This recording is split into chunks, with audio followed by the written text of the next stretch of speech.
Hi YouTube, please give me a moment while I connect to Facebook. We'll be getting started shortly. Hope you're doing well.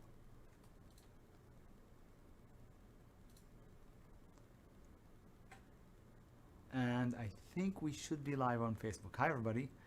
Welcome to the Strategic Swing Traders weekly broadcast. I am Sami, Director of Education at T3 Live. Hope you're doing well and hope you're enjoying the holiday weekend. We're going to talk about the market.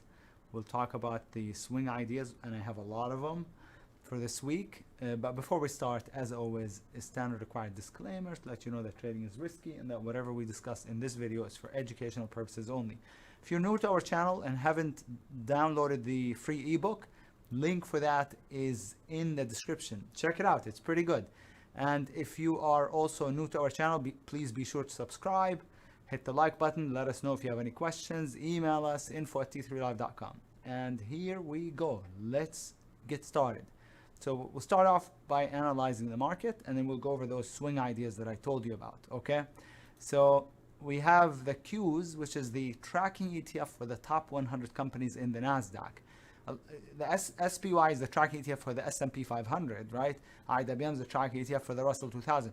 People actually think that Qs is the tracking ETF for the NASDAQ. It's not. It's the tracking ETF for the top 100 companies in the NASDAQ, but those top 100 companies do make up the vast majority of the, like 90-some% of the NASDAQ market cap. Okay, so what we see here is a pullback and a buy setup. So we have a pullback to that, towards that rising 20, and we just need to take out 478 to confirm the buy setup. Then we should be bullish, we should be higher, okay? I don't like the fact that we ran up 3-4 bars in a row. That's on the hourly chart prior to triggering. So that's another thing in the back of my mind, because oftentimes if you run up hard to the trigger, you end up coming in initially before maybe proceeding higher. So we might not pop right away, but the pattern is bullish. There's no way I can say this pattern is bearish. It just isn't. It's bullish. The SPY didn't even pull back. After that really big move up, it didn't even pull back. And now it has a chance at breaking the all-time high. That's the SPY. IWM, very, very sloppy. It's just grinding its way back up to the recent highs. But IWM is hard to analyze on a micro level. On a macro level, like if we talk about the monthly chart, that's bullish, but it is battling the prior highs, and the IWM is just really, really sloppy. But it's not bearish, it's bullish. Okay, so the bias for this week is going to be bullish, obviously barring a failure of that buy setup. So what's a failure? A failure would be if we were to gap down or break the recent low. The recent low being 467.89 on the Qs. I don't know what it is on the SPY, but it's the same concept. If we actually break under the base on the SPY, that would be bearish. But barring a break of the buy setup or the base on the SPY, the bias is going to be bullish for the week, okay? In terms of swing ideas, I have a really long list in the video description. I'm just going over like a dozen or so items, but I have my complete watch list for tomorrow posted for you in the description. Here's the ones that I picked to go over. The EOSE, very, very bullish, and has what I call the 1-2-3 pattern. So long stop, okay? It's like 283 by 255. I'd give it to 250. So it's about a 30-some cents stop, okay, on the EOSE. Like it. GDC is a little bit tricky because it already kind of topped out. You know, went up from 2 to 12. It's unlikely that it would go all the way back up, but is there a base breakout setting up on the hourly chart? Yes, there is. So long over to about 660, stop under the base, and target, I don't think it's headed back to 12, but maybe to here, if that's your cup of tea, okay? It's not really my favorite idea, but I figured I would mention it because it does have a nice hourly base. The LTH, this is a pretty daily buy setup. The only thing I don't like about it is the hourly chart. It still is under the 20. Where the blue line is the 20 MA. When the hourly is ready to go, usually what ends up happening is the 20 goes below price and it breaks out like so, right? It pops off the rising 20. So that's the only issue. Otherwise, that's a really pretty buy setup. It'd be even better if we came in a little bit and then went back up to shake out more people, but it looks really, really pretty. So long idea over 23.78, stop under 23.33. Okay, so it's about a 45-cent stop. The lift is bullish. It's not very is a very clear, clean pattern. It isn't, but here's what I like on the lift. So it's a daily base breakout, over the base, stop under it.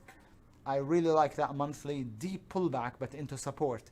Reminds me of an open position in the Disney. Actually, the lift looks maybe a little bit better. They look about the same, and Disney does have an entry on the daily chart also. I would just do it over Thursday's high, stop right here instead of over the pivot.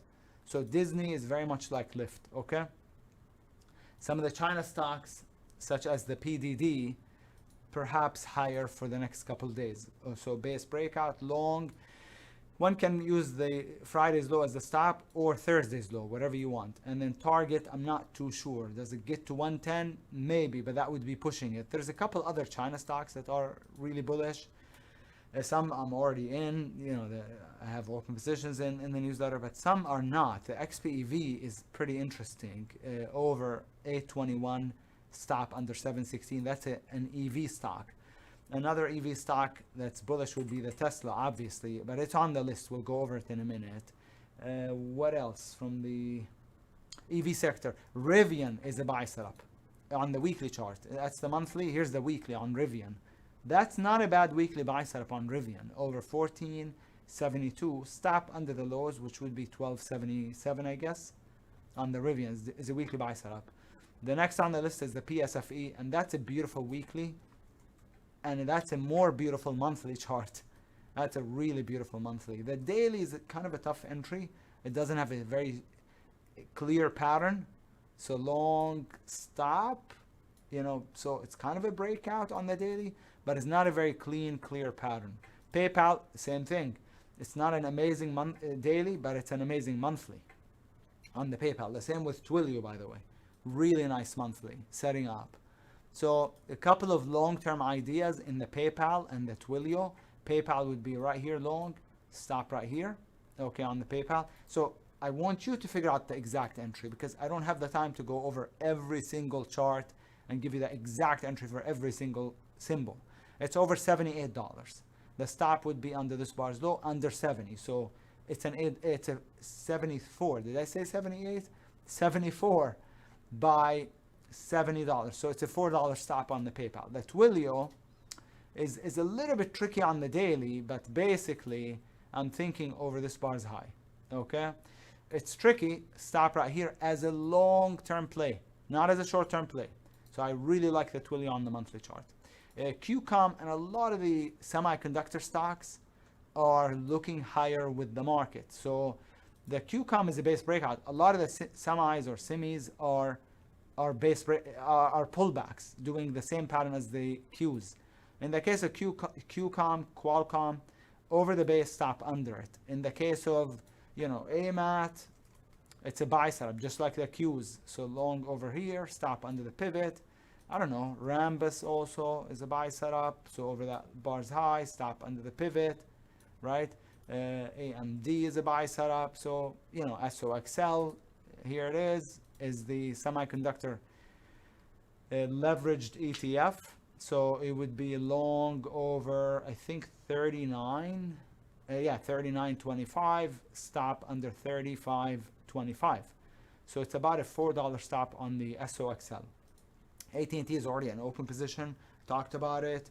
It's grinding up, looks beautiful.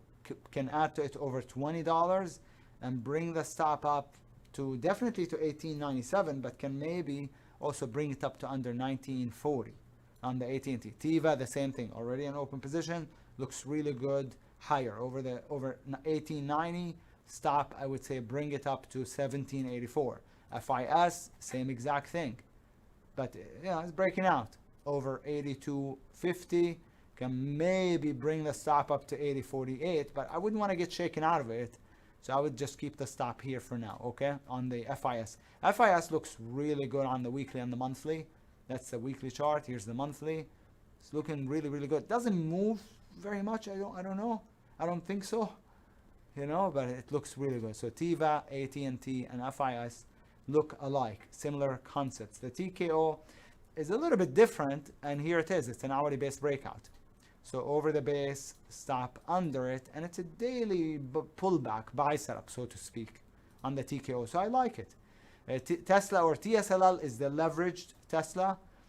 So long, it's already an open position, long over 981, I would say. Stop under 865, either as an add, you know, to add to the position, or as a new play on the Tesla. Tesla is a weekly buy setup. Here it is. That's a weekly buy setup. Retested the 20 and is getting bought. So I like it. Is it the prettiest pattern I've ever seen? No. But here's what's nice about it. It's also the monthly chart trying to transition higher. So it's got a weekly buy setup, a daily buy setup, and a monthly transition A breakout. Now, if you're not familiar with these concepts, what's a daily buy setup? What's a monthly transition A? Those are all pristine method concepts that are taught in Trading the Pristine Method course, which I highly, highly recommend. That's not the subject of this video, but you know, just as an aside, okay?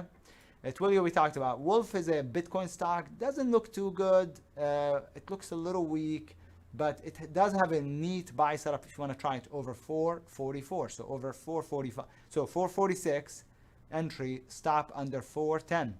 409 as the stop, or just under 4 probably, yeah.